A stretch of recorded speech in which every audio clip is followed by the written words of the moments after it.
Have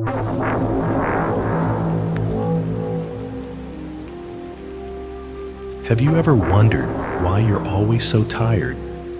Not in your body, but in your soul? It's not the tasks, not the noise, not even the people. It's the weight of carrying emotions that were never fully yours to hold. We care too much. We carry too far. And in the silence of the night, we ask ourselves, why does love feel like a burden? Why does being good hurt so much? This isn't weakness, it's karma speaking. And in today's reflection, we're going to uncover the Buddhist truths behind emotional exhaustion and how to finally come home to peace.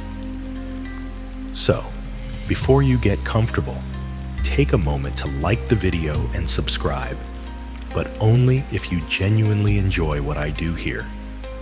This is Inner Moonlight, and this is your invitation to lay the burden down. What if emotional exhaustion isn't just from doing too much, but from feeling too much with nowhere for it to go? In the quiet hours of the night, when the world has gone to sleep and the performance of being okay can be paused, many of us feel the fatigue creeping in, not just in the muscles or the bones, but deeper, somewhere between the heart and the spirit. A weariness that sleep doesn't fix, a heaviness that silence cannot lift, the kind of tired that makes joy feel like a stranger, even when everything on the outside seems fine. We often think emotional burnout is caused by external pressure, work stress, relationship drama, endless responsibilities. And while those things matter, there's a more subtle culprit: the mind's resistance to what is. From the moment we wake up, many of us are already carrying invisible weight. The weight of self-comparison, the weight of pretending to be more together than we feel, the weight of forcing ourselves to smile when we're quietly falling apart. And all of it is so normalized, so woven into the rhythm of modern life, that we don't even realize we're drowning until the soul starts whispering, "I can't keep doing this." In Buddhism, this state of depletion is a form of dukkha, suffering born not just from pain, but from clinging. We cling to how we think life should feel. We resist what life actually is. And that resistance, constant, subtle, unrelenting, is what drains the spirit. A single day can feel like 100 battles, battling our own thoughts, holding back tears in public, trying not to explode over little things, pretending not to care when we do. And the most exhausting part? We rarely give ourselves permission to feel any of it fully. We override, suppress, distract. We keep going. We survive, but we don't thrive. There's an image in Buddhist texts of the mind as a monkey, restless, reactive, always jumping from one branch of thought to the next. But for the emotionally sensitive, it's not just a monkey. It's a frightened animal trapped in a cage, pacing back and forth, desperately trying to understand why it feels so unsafe. And yet it's rarely the world that's unsafe. It's the stories we carry inside that never stop repeating. Many of us were never taught how to rest emotionally. We know how to crash. We know how to numb out. But real rest, the kind that heals, that restores, that comes not from distraction, but from presence. To rest emotionally means we stop performing. We drop the mask. We stop judging ourselves for being tired. We stop telling ourselves we need to be more resilient, more positive, more grateful. And instead, we whisper the radical truth to ourselves: I'm allowed to feel this way. Because emotional exhaustion is not a failure. It's a signal. It's the soul's way of saying, You've been carrying too much for too long. It's not asking for another productivity hack. It's asking to be seen, held, honored. This is where Buddhist wisdom offers something no self-help book can: the invitation to stop fixing and start accepting, to stop reaching and start returning. Not to some grand transformation, but to the simple space of being. As Thich Nhat Hanh once said, sometimes the most important thing you can do is to just breathe and be. So here, in this first step of our journey, let us breathe. Let us be. And let us begin to remember, we are not broken. We are simply tired of pretending to be invincible. There is a kind of thinking that liberates, and a kind that imprisons.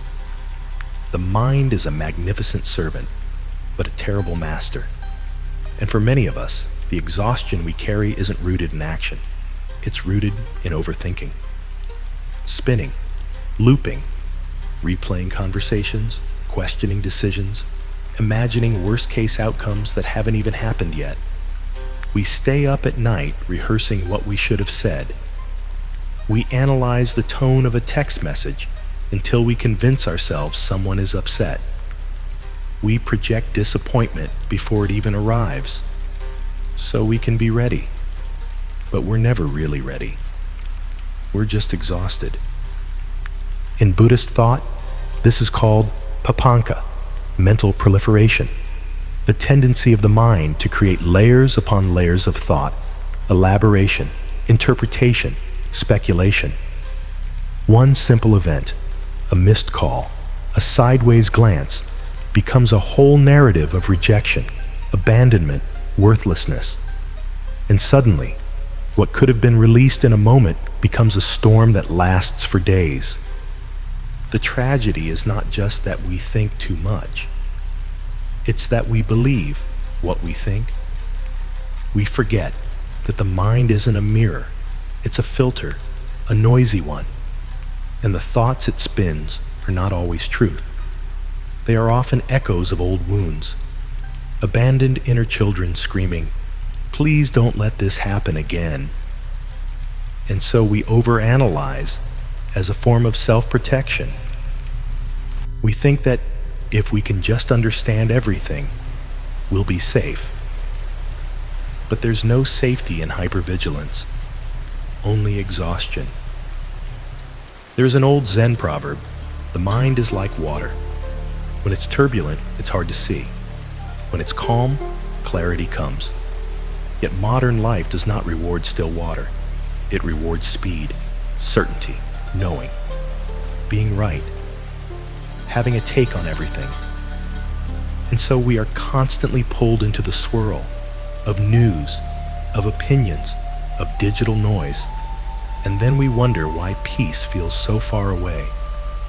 We are rarely taught the art of inner silence, of meeting life without commentary, of being with a feeling without dissecting it.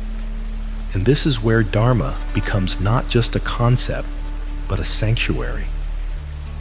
Buddhist practice teaches that mindfulness isn't just about noticing thoughts. It's about loosening the grip they have over us, watching them arise, watching them pass.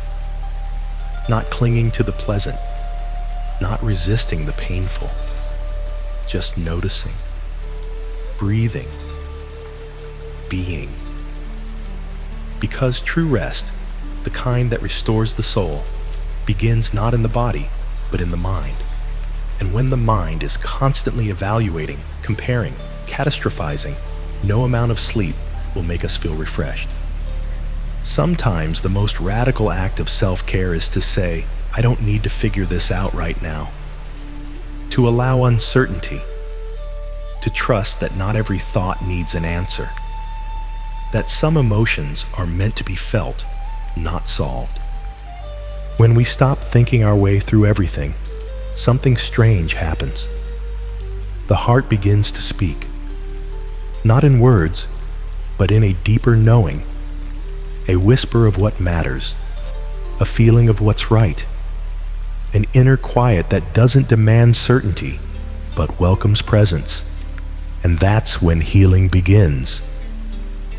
Not when we master our mind, but when we stop obeying every fear it throws our way.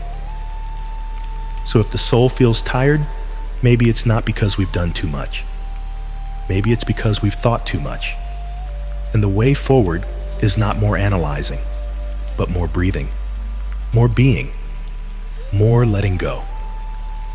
Because the truth is, peace doesn't come from solving life. It comes from surrendering to it.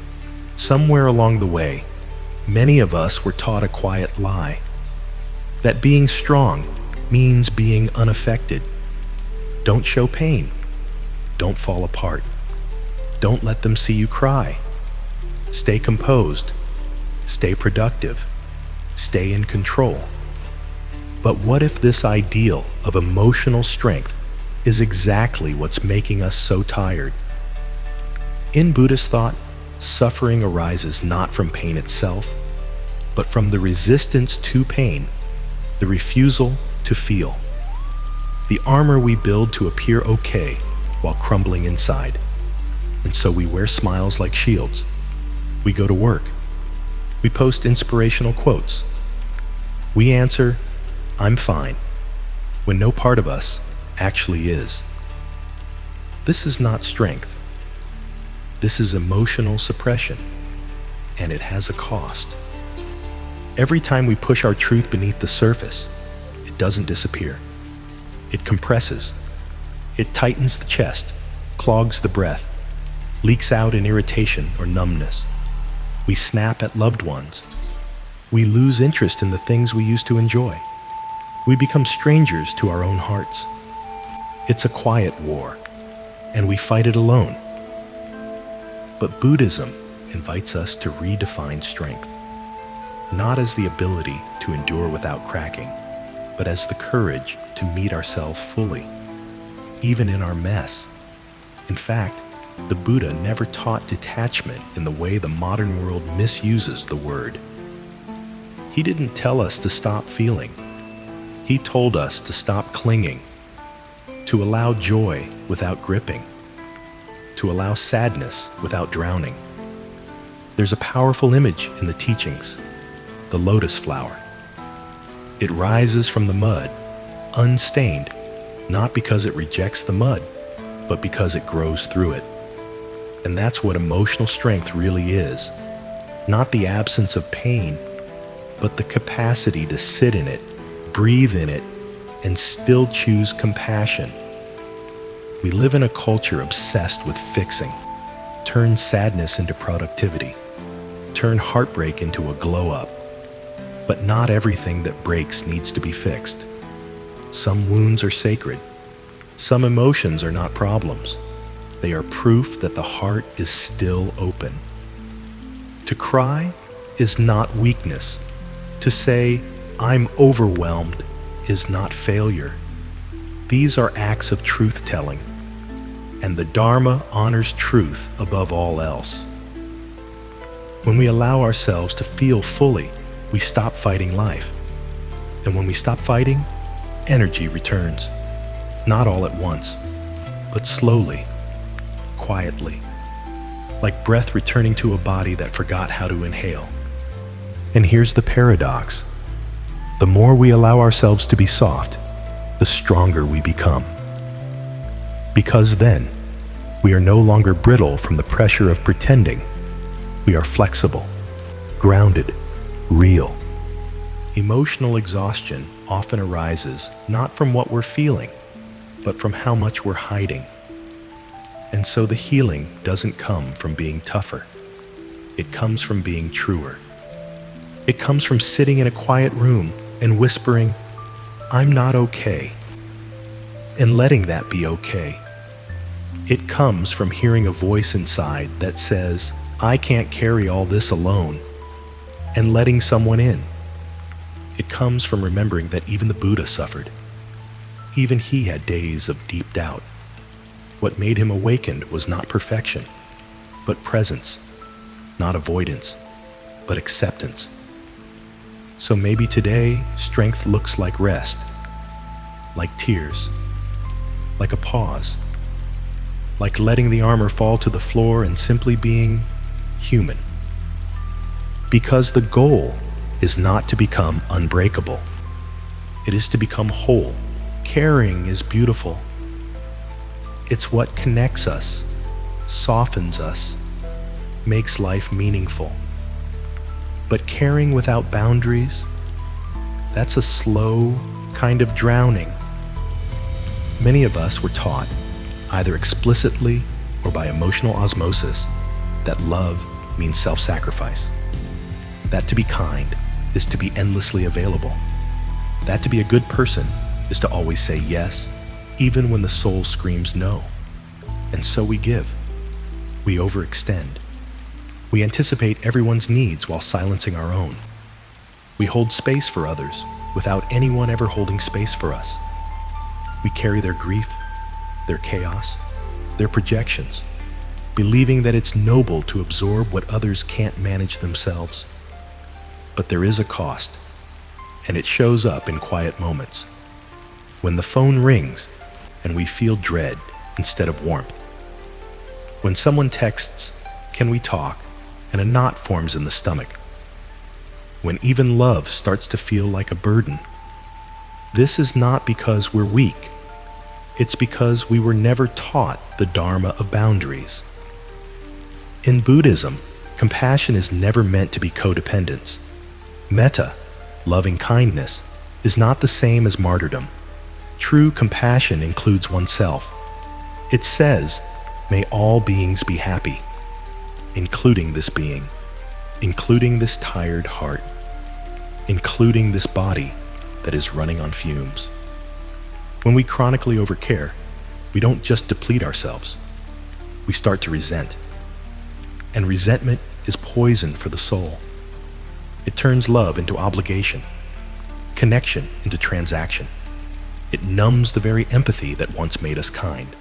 And then guilt arrives. Guilt for needing space. Guilt for saying no. Guilt for not being the endlessly giving person others expect. But Buddhism offers another lens. Guilt is not a reliable guide. It's a leftover emotion from outdated programming. The Dharma invites us to listen, not to guilt, but to awareness.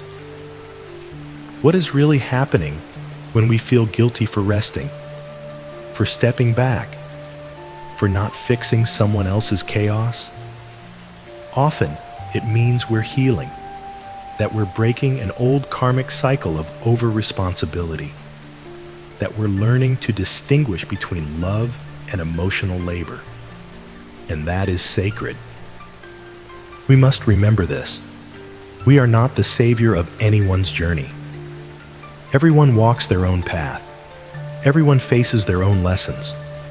To care deeply is a blessing, but to carry what is not ours to carry is a distortion of compassion. Thich Nhat Hanh once said, "You must love in such a way that the person you love feels free." But that also means loving ourselves in a way that we feel free. Free to say no.